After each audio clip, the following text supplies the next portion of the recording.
교사는 앞뒤서는 이사하겠습니다. 복 있는 사람이 됩시다. 복 있는 사람이 됩시다. 은혜 받읍시다. 다 잘 될 것입니다. 다 잘 될 것입니다. 다 지나갈 것입니다. 다 지나갈 것입니다. 할렐루야. 아멘. 우리는 고린도전서 15장 말씀을 읽었습니다. 흔히 고린도전서 15장은 부활장이라고 합니다. 부활장. 우리가 흔히 고린도 13장은 사랑장, 히브리서 11장은 믿음장 그랬는데 바울이 이제 고린도전서 15장에서 부활에 대하여 변증하는 이 편지를 쓰면서 예수님께서 부활하신 역사적 사실에 대하여 의문을 갖고 또 많은 질문을 던지는 자들에 대해서 답을 하고 있습니다. 먼저 첫 번째 이제 의문사항은 12절에 보면 그리스도께서 죽은 자 가운데서 다시 살아나셨다 전파되었거늘 너희 중에서 어떤 사람은 어찌하여 죽은 자 가운데서 부활이 없다 하느냐. 부활은 있다라는 사실을 증명하고 변증하는 내용입니다. 두 번째는 35절을 보면 누가 묻기를 죽은 자들이 어떻게 다시 살아나며 어떠한 몸으로 오느냐 이런 질문을 또 하는 거예요. 우리 흔히 이제 그 유대인들 모세율법을 받고 또 선민사상을 가지고 살고 있는 유대인들은 하나님 한 분이시고 하나님 말씀은 오류가 없고 1.1핵도 변함이 없는 반드시 이루어지는 약속의 말씀으로 믿기 때문에 이런 의문이 그렇게 많지 않습니다.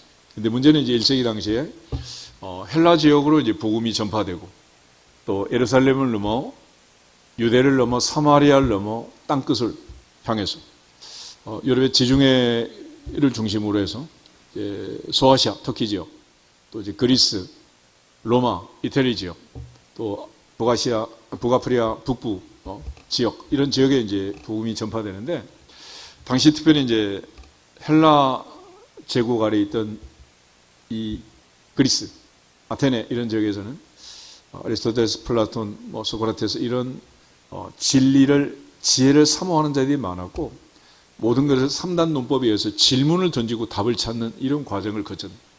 그러니까 예수님을 전하고 예수를 전하는데 이게 늘 이제 잘 안 맞는 거예요. 예를 들어서 하나님은 한 분이고 하나님은 천지를 창조하신 창조주다. 그런데 우리가 이제 신앙 고백을 보면 당시에 문제가 됐던 것을 이제 어느 정도 정리하는 그런 이제 크레도 신앙 고백이 이제 사도신경이라는 것인데 하나님에 대해서는 그렇게 많은 의문이 있지는 않았습니다. 왜냐하면 전능하사 천지를 만드신 하나님 아버지를 내가 믿습니다. 그러면 이제 정리가 되는 거예요. 그런데 성령에 대해서도 성령을 믿사오며 지금 성령론에 대해서 그렇게 많은 논쟁과 문제가 없었기 때문에 성령에 대해서 그렇게 많은 문제가 없었어요. 그런데 예수님에 대해서는 우리가 이제 사도신경을 보면 여러 가지 이제 고백을 많이 하죠. 그 외아들 우리 주 예수 그리스도를 믿습니다. 하나님의 외아들 우리 주 예수 그리스도를 믿습니다. 이분은 성령으로 잉태하여 동정녀 마리아에게 탄생했습니다. 또 본디오 빌라도에게 고난을 받았고 십자가에 못 박혀 죽으셨고 장사한 지 사흘 만에 다시 살아나신 것을 믿습니다. 이게 안 믿어지면 이 신경의 사도신경 고백이 안 되는 거죠. 또 살아나신 주님은 이 땅에 계시는 게 아니라 하늘에 승천하셨고 하나님 보좌 우편에 계시다가 그곳으로부터 산자와 죽은 자를 뭐로 오신다? 심판하러 오신다. 이 사실을 다 믿어야 드디어 예수를 믿는 거예요. 그러니까 너희는 나를 누구라고 하느냐? 너희는 나를 누구라고 하느냐? 주님 물으실 때 베드로가 주는 그리스도시요 살아계신 하나님의 아들이십니다. 이러면 이제 예수님에 대한 신앙 고백이 끝난 거예요. 그런데 헬라 세계로 가면서 이제 문제가 되는 게 당시 이제 유대인들은 하나님은 한 분이라고 얘기했는데 예수님께서 내가 하나님의 아들이다. 그러니까 하나님이 두 분이 되냐? 그것도 성령님이 있지. 그러니까 한 분이면서 세 분이면서 막 헷갈리는 거예요.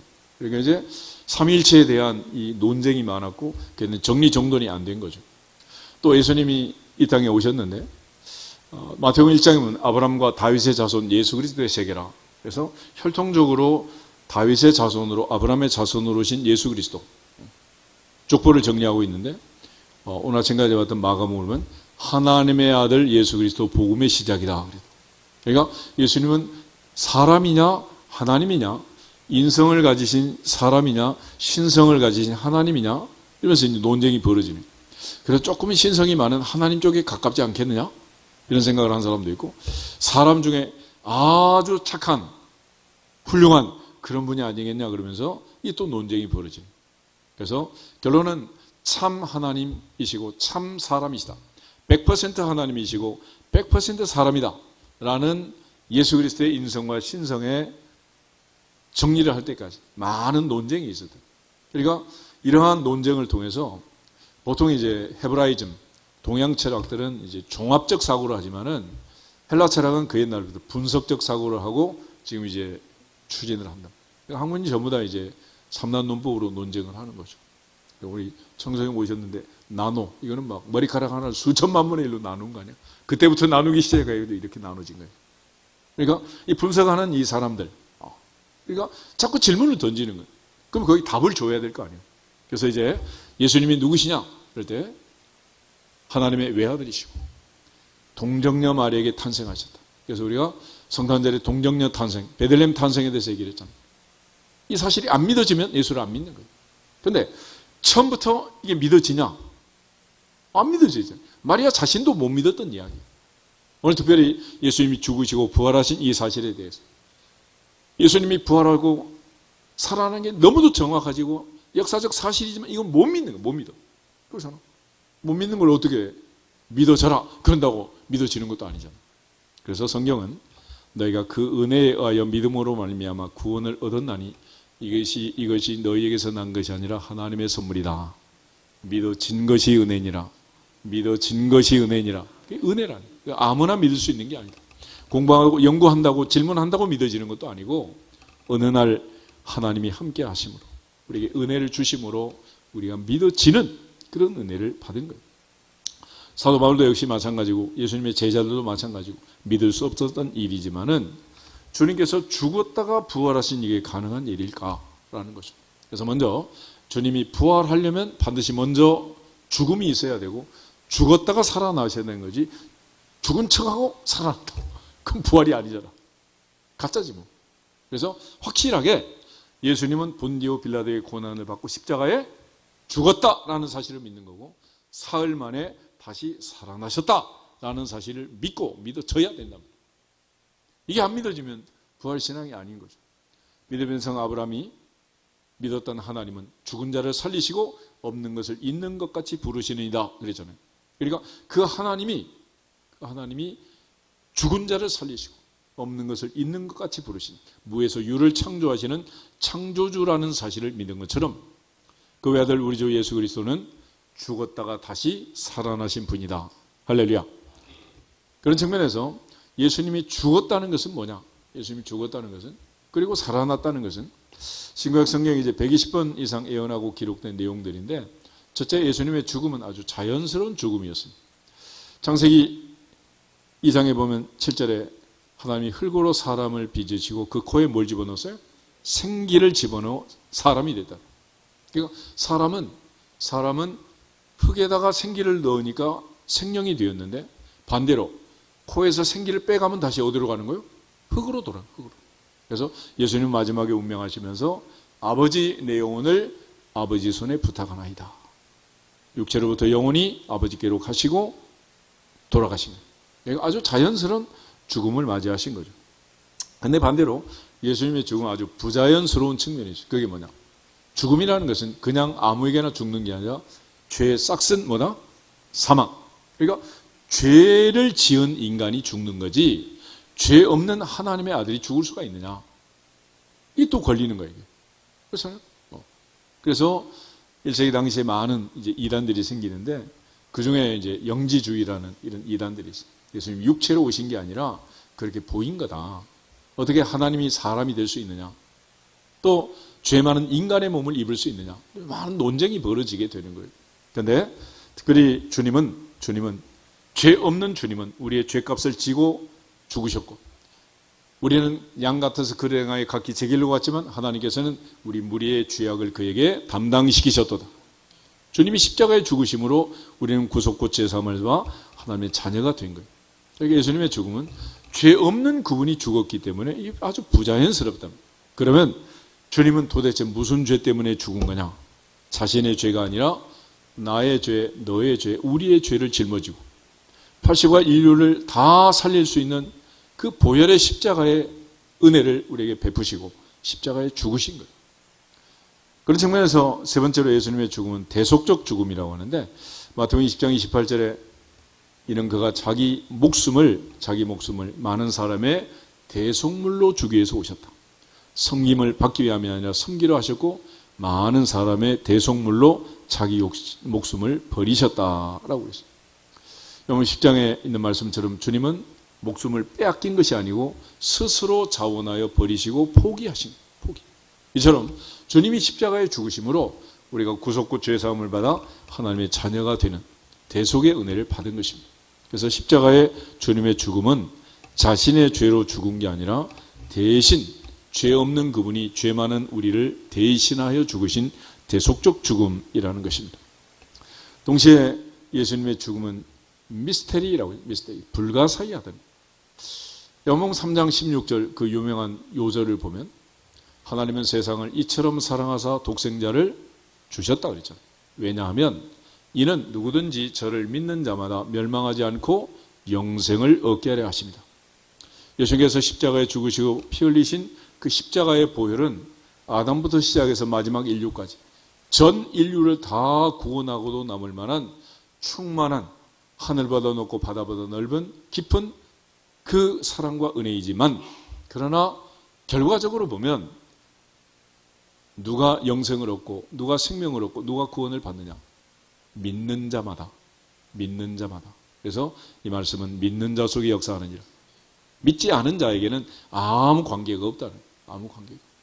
그러므로 우리가 주님이 나를 사랑하사 나를 위하여 자기 자신을 버리신 하나님의 아들을 믿는 믿음 안에서 산다 고백한 사도 바울처럼 믿어지는 은혜가 있기를 축복합니다. 결국 사도 바울이 깨달은 것은 죄 없는 그분이 왜 죽었느냐? 누구의 죄 때문에 죽었느냐?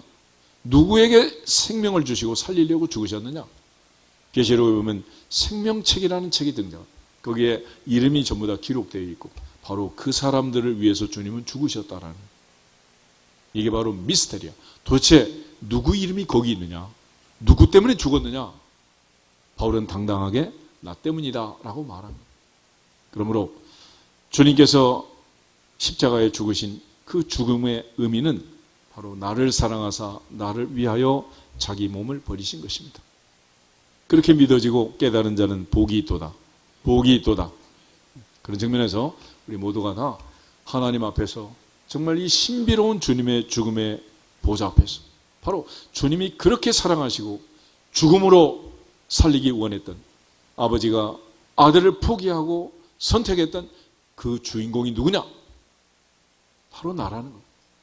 하나님의 보좌 앞에서 우리 모두가 다 그런 의미에서 복 있는 사람인 것을 믿고 믿어지기를 축복합니다. 모세는 이스라엘 백성들에게 신명기 33장 29절에 요단강 건너편을 바라보면서 요단강에 들어갈 그 백성을 바라보면서 이스라엘아 너는 행복한 사람이로다. 행복한 사람이로다. 그러나 이제는 우리는 요단강 건너 영원한 천국에 들어갈 수 있는 하나님의 나라에 들어갈 수 있는 권세를 얻는 하나님의 자녀가 되었으니 세상에서 가장 행복한 사람이로다. 오늘 사도 바울은 고린도서 15장에서 만약 추후에 주님의 부활이 없다면 주님이 어떻게 다시 살아날 수 있었겠느냐? 부활이 없다면 우리의 복음 전파도 믿음도 헛것이다. 부활을 증언하는 모든 사람은 거짓 증인이 될 것이다. 부활이 없고 우리가 세상만 바라보고 산다면 가장 더욱 불쌍한 자다. 19절에 그렇게 말하고 있습니다. 그러나 우리는 이 세상에 잠시 살지만은 영원한 천국의 소망을 가지고 하나님의 나라를 바라보며 미래와 소망을 가지고 하나님의 천국, 하나님의 나라를 기대하며 기다리며 사는 자들이기 때문에 주님이 부활하신 그 부활이 확실하고 우리는 부활의 소망으로 첫 열매이신 주님과 더불어서 우리의 부활을 차례대로 경험하고 부활의 주인공이 될 것을 바울은 확신하면서 역설적으로 만약 그게 없다면 우리는 더욱 불쌍한 자이겠지만은 그러나 이제 우리가 주님의 은혜 안에서 주님의 부활처럼 부활하고 죽어도 다시 사는 영원히 죽지 않는 생명을 얻는 영생을 얻는 주인공이 되었으니 우리 모두 복 있는 사람이라고 선포하는 것입니다. 다시 한번 우리 옆 사람 앞에서 인사하겠습니다. 당신은 복 있는 사람입니다. 권사님은 복 있는 분이십니다. 할렐루야. 아멘. 믿어지기를 축복합니다. 아멘. 그래서 복이 있다는 거예요. 오늘 사도 바울은 그 주님의 부활을 증명할 때 앞에 15장 1절부터 11절에서 많은 증인들을 얘기합니다. 목격자를 얘기합니다. 주님은 성경대로 죽으시고 성경대로 살아나셨다. 그런데 주님이 부활하셨다고 성경은 얘기하고 분명히 얘기를 하는데 주님이 부활하신 것을 아무도 본 사람이 없다. 그럼 뭐요? 스토리가 이상하게 되는 거지. 이상하게 되는 거예요. 그래서 우리가 어떤 일이라도 요즘은 백문이 불여일견, 목격자가 있어야 되고 증거가 있어야 되잖아요. 그 옛날부터 모든 사건에는 목격자가 중요해요. 목격자. 예를 들어 교회 앞에 교통사고 났다. 그러면 누가 나가서 증언을 해야 돼? 목사님 나가요? 장로님 보낼까요? 말 잘하는 권사님 보낼까? 목격자가 있어야지. 목격자. 목격을 하는데 어떻게 증인을 할 수 있겠어? 말 잘한다고 증인하는 게 아니에요. 그래서 오직 성령이 너희에게 임하시면 너희가 권능을 받고 예루살렘과 유대와 사마리아 땅끝까지 이르러내 증인이 되라. 증인되라는 것은 목격자가 되라. 목격자. 체험하고 증거하고 체험하고 간증하고 할렐루야. 그러므로 음식이 맛있다 맛없다 그것도 그림의 떡을 본 사람은 증언할 수가 없는 거예요. 목격하고 체험해야지. 체험. 그래서 우리 모두가 다 이 부활을 목격한 많은 사람들이 있었다라는 사실을 바울은 증거하면서 부활은 역사적 사실이라고 강조하는 것입니다. 예수께서는 막달라 마리아에게 나타나셨고 안식 후 첫날 첫 새벽 무덤을 찾은 많은 여인들에게 나타났습니다. 엠마오로 가던 제자들이 나타났고 베드로에게 나타났고 도마가 없을 때 나타났고 있을 때 나타났고 12 제자에게 갈릴리에서 마지막 승천하시면서 또 디베랴 바다에서 7 제자에게 고기 잡으러 가자. 그리고 갈릴리로 캄백한 어부들에게 다시 나타나셨고 야곱에게 나타났고 11 사도에게 나타났고 오늘 사도 바울은 맨 나중에 만삭되지 못하여 난 자 같은 내게도 보이셨다. 그래서 주님의 부활을 목격한 그 많은 사람들이 있고 나도 만났다 라고 얘기를 하는 그런 측면에서 주님의 부활은 진짜다. 확실하다. 그러나 이제 시간이 지나면서 예수님의 부활을 목격한 많은 사람들이 사라지게 됩니다. 그 목격자들의 제자들도 또 시간이 지나면 세상을 떠나 잠깐만 2000년의 세월이 지났습니다. 이제는 주님 도마에게 말씀하신 것처럼 너는 나를 본고로 믿느냐 보지 못하고 믿는 자들은 복되도다. 복되도다. 복되도다. 다시 한번 인사해요. 당신은 복 있는 사람입니다. 목사님 복 있으신 분입니다. 그래서 그런 거예요. 놀랍잖아요. 신비로운 거예요. 그리고 주님께서 부활하신 그 부활의 현장에 부활한 이후에 모든 상황들이 바뀐 게 이제 있어요. 그 중에 이제 첫 번째는 뭐냐면 요한복음 우리 20장 한번 찾아보겠습니다. 요한 20장에 보면 부활하신 주님이 부활한 그 무덤 속에 증거물들이 남아있어요. 요즘 이제 사건이 나면 현장 보존을 하잖아요. 현장 보존. 경찰이 폴리스 라인을 치고 문부터 단속하고 들어가지 못하게 하고 모든 현장을 검증. 특별히 물 청소하지 말고 손 씻지 말고 전부 보존하라는 건데 그 요한 20장에 보면 예수께서 이제 부활하신 안식 후 첫날 막달라 마리아 가서 부활하신 주님을 빈 무덤을 보고 베드로와 요한에게 얘기를 하는 거예요. 그래서 두 제자가 무덤을 향해 달리기를 하는데 특별히 이제 2절을 보면 이렇게 됩니다. 시몬 베드로와 예수께서 사랑하시던 그 다른 제자에게 달려가서 말하되 사람들이 주님을 무덤에서 가져다 어디 뒀니 우리가 알지 못하겠다니 베드로와 그 다른 제자가 나가서 무덤으로 둘이 달리기를 했습니다. 달리기를. 그런데 거기 보면 시몬 베드로 그렇게 말하고 예수께서 사랑하시던 그 다른 제자라고 썼는데 이게 누구냐? 요한이야. 요한. 요한은 잡혀가는 거지. 예수님 누구 사랑한다고? 나를 사랑해. 나를. 예수님은 12 제자 중에 특별히 누구 사랑했다고? 나를 사랑해. 나를. 아멘. 주님 누구 때문에 죽었어요? 누구를 사랑해서? 바울도 그렇고 요한도 그렇고 다 그래. 그런데 나만 좋았겠다 그러고 있으면 되겠어? 그러면 안 되지. 주님은 바로 나를 사랑하신 거고 그래서 시몬 베드로와 요한이 이제 달리기를 하는데 달리기는 젊은 요한이 빨랐어요. 무덤에 도착은 먼저 했는데 무덤 안에 들어간 것은 베드로였습니다. 4절은 둘이 같이 다름질하시 그 다른 제자가 베드로보다 더 빨리 달려가서 먼저 무덤에 이르렀다. 자기 달리기 1등 했다고 자랑하는 거지 또. 그런데 무덤을 들여다보기는 했어요. 보니까 구부려 세마포가 놓인 것을 보았으나 들어가지는 않았다. 그런데 시몬 베드로는 6절을 보면 따라와서 무덤에 들어가 보니 세마포가 놓였고 또 머리를 쌌던 수건 세마포와 함께 놓였던 곳에 있지 않고 딴 곳에 쌌던 대로 놓여 있었다. 무덤에 들어가니까 두 가지 증거가 있었다. 하나는 세마포가 있었다.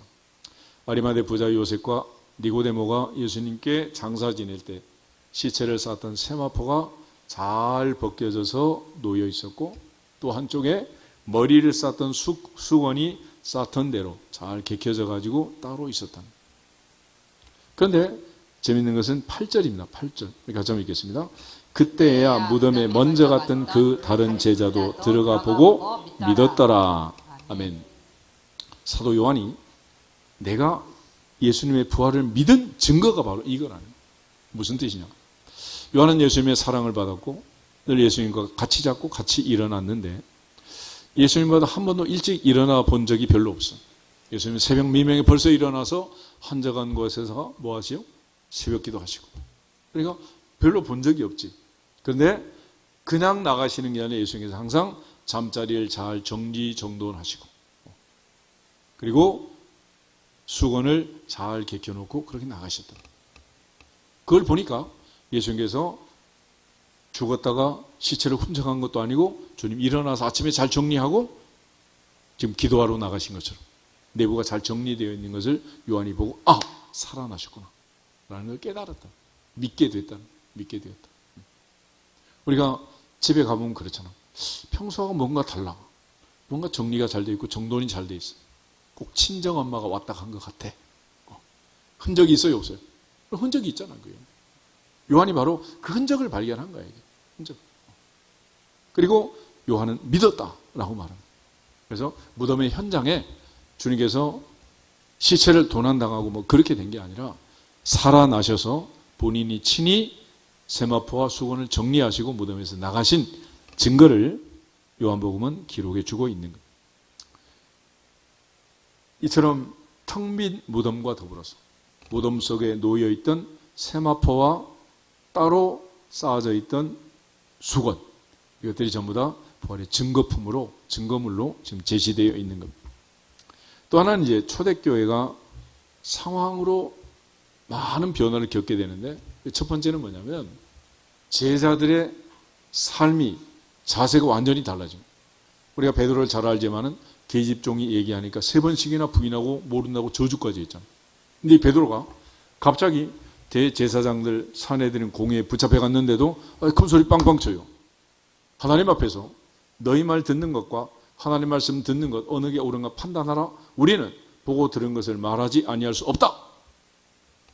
감옥에 집어넣는다. 두렵지가 않아 이제 막. 겁나는 게 없는 거야. 이 베드로를 보니 뭔가 지금 일이 있었어요, 없었어요? 일이 있는 거야 이게 틀림없이. 그 일이 뭐냐? 바로 부활하신 주님을 만난 거죠. 부활의 주님을 만난 거예요. 또 하나 주님께서 부활하신 그날부터 시작해서 안식 후 첫날 주일날 초대교회는 주일 예배를 드리기 시작한 것입니다. 창세기부터 시작된 안식일, 하나님이 여세를 창조하고 7째 날 안식하셨던 그 패턴. 모세가 10계명에 4계명으로 안식일 계명을 집어넣고 예수님 때까지 1500년이 흘렀습니다. 제도화시키고 계명화시킨 그 10계명 중에 4번째 계명을 어기고 안식 후 첫날 주일 예배를 드리기 시작합니다. 이거는 예수님이 부활하지 않았으면 그런 일이 있을 수 있다 없다? 절대로 있을 수 없습니다. 그래서 BC와 AD가 갈라지게 된 그 결정적 사건이 바로 예수님의 죽음과 부활, 십자가 사건이고 이 십자가를 기점으로 예수님의 제자들, 초대교회는 안식 후 첫날 주일 예배를 드리기 시작합니다. 주일 예배에 헌금을 드리고 주일 예배를 드리면서 오늘까지 교회는 존속하고 있는 것입니다. 그러므로 우리가 주일날 모여서 예배를 드린다는 것은 예수님의 부활에 대한 확실한 증거이고 그러므로 주님께서 나를 사랑하사 나를 위해 자기 자신을 버리시고 십자가에 죽으시고 사흘 만에 부활하셨다는 사실을 믿는 자는 반드시 뭘 해야 한다? 주일 성수를 해야 돼. 주일 성수. 그러니까 어떤 이유라도 주일 성수 안 하는 사람은 부활을 안 믿는 거예요. 출장을 가든 뭘 했든 뭐 동사람 눈만 뜨면 다 교회가 보이는데 가까운 교회 아무 데나 나가서라도 주일 예배를 드려야 돼. 주일 예배. 그래서 코로나 시대 다 지났고 이제는 비대면 아니라 대면 예배를 대면. 몸이 와지. 몸. 너희 몸으로 하나님께 영광을 돌리라.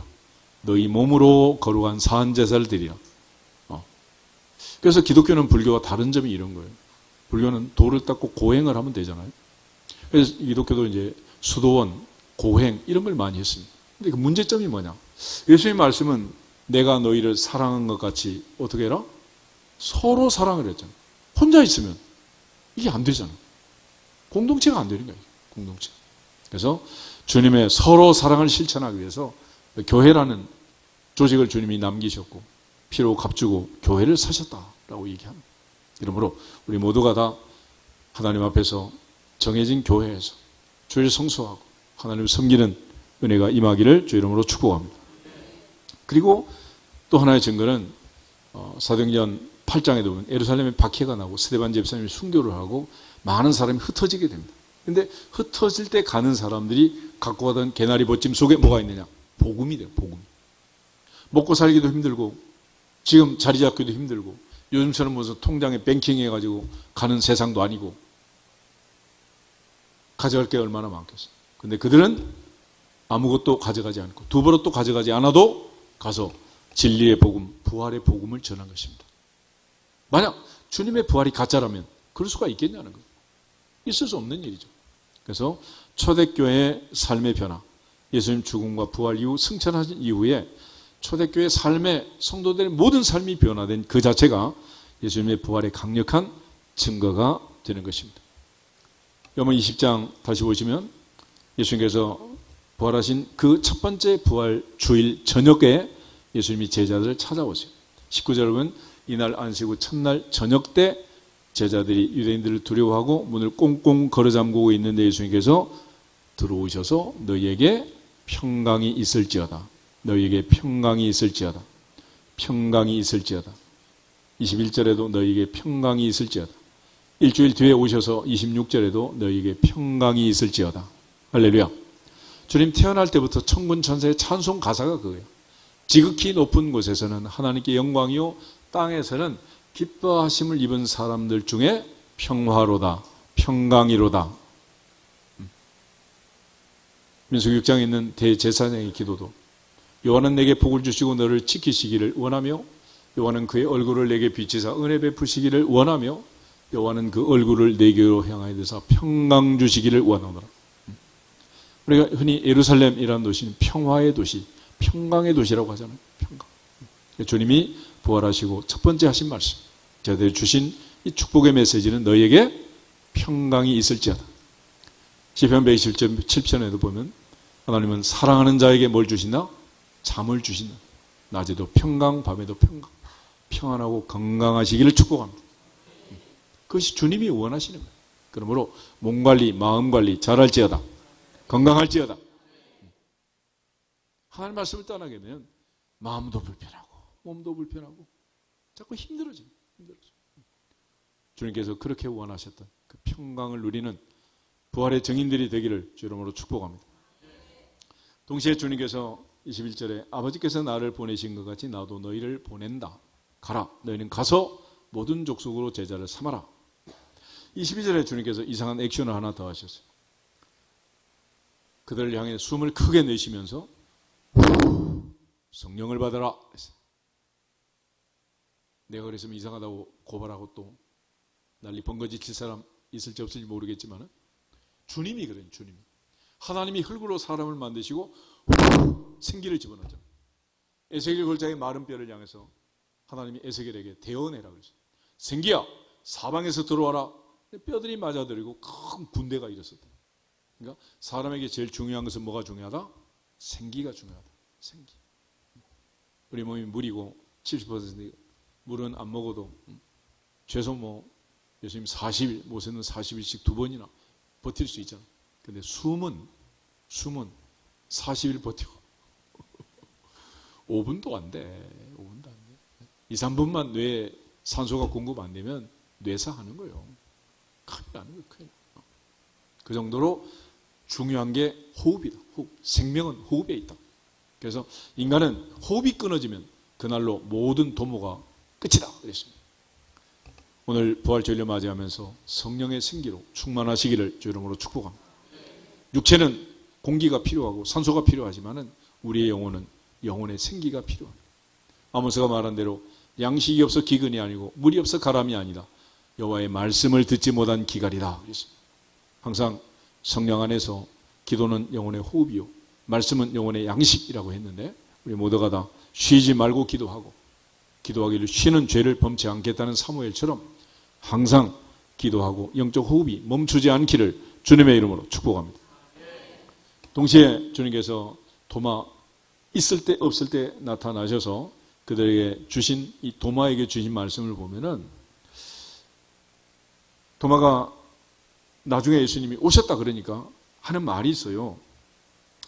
24절에 12제자 중에 하나로서 디드모라 불리는 도마는 예수께서 오셨을 때 함께 있지 않았다. 항상 그러니까 결석한 애들이 문제야. 그지? 결석한 애들. 선생님이 실컷 지각하지 말라고 혼냈는데 결석한 애는 그 혼도 나지 않아 그냥. 일찍 온 애들만 그냥. 그런 것이. 그런데 우리가 주를 보았다. 그러니까 도마가 이렇게 말해요. 25절.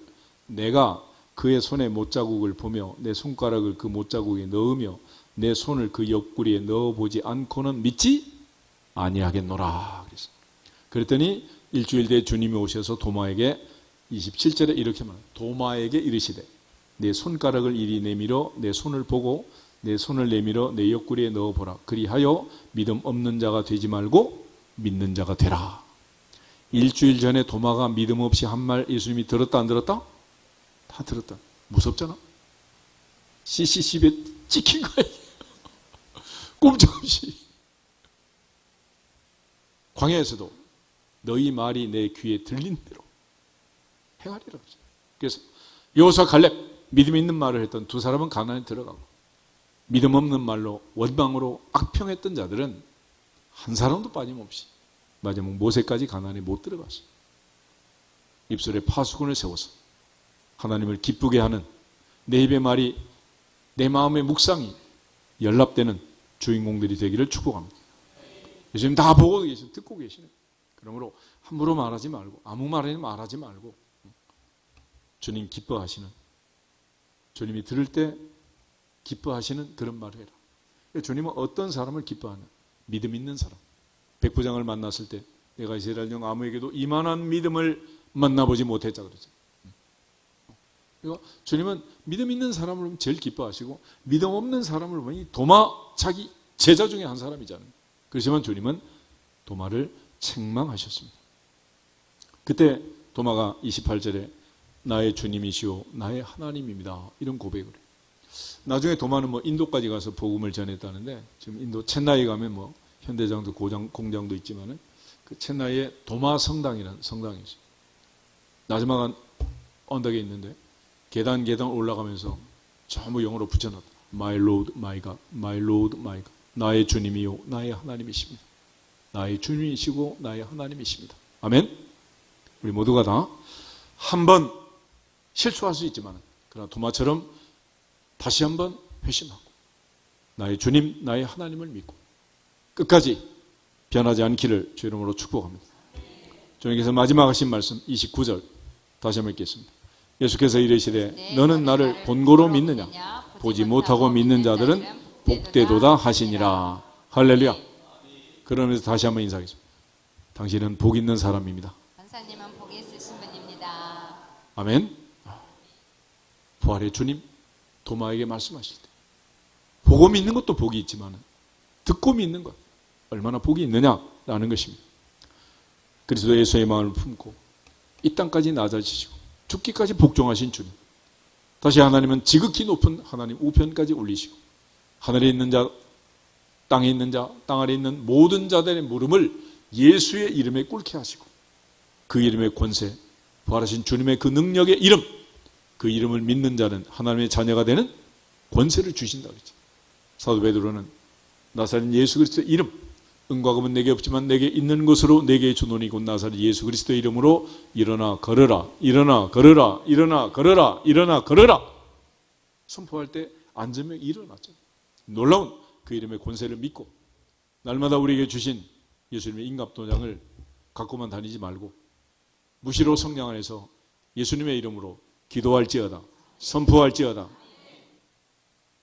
그렇게 하면 되는 것을 안 하는 거예요. 그래서 야고보가 하는 말씀, 너희가 얻지 못함은 뭐 때문이다? 구하지 않기 때문이다. 구하지 않기 때문이다. 예수 이름으로 구하게 하면 지금까지는 너희가 내 이름으로 아무것도 구하지 아니하였으나 구하라. 그러면 받으리니 너희 기쁨이 충만하리라. 충만하리라. 이 마지막 때 예수님께서 남기신 이 놀라운 그 이름의 권세, 너희는 이렇게 기도하라. 하늘에 계신 아버지요 라고 말씀하신 그 아버지 앞에 우리의 연약함을 도우시고 우리가 빌 바를 알지 못하지만 우리의 간구하고 탄식하는 성령의 도움을 받아 기도하면 하늘이 열리고 인생 만사의 닫힌 문들이 열리고 복의 복이 임할 줄로 믿습니다. 우리 모두 주 앞에 가는 날까지 기도의 줄을 놓지 않고 예수 그리스도의 이름의 권세, 부활하신 주님의 능력, 그 이름의 권세를 믿고 이제는 주 예수 그리스도의 이름으로 승리하는 주인공들이 되시기를 주님의 이름으로 축복합니다. 다시 한번 주 예수 그리스도의 이름으로 승리할지어다 선포하고 기도하겠습니다. 주 예수 그리스도의 이름으로 승리할지어다. 승리할지어다. 승리할지어다.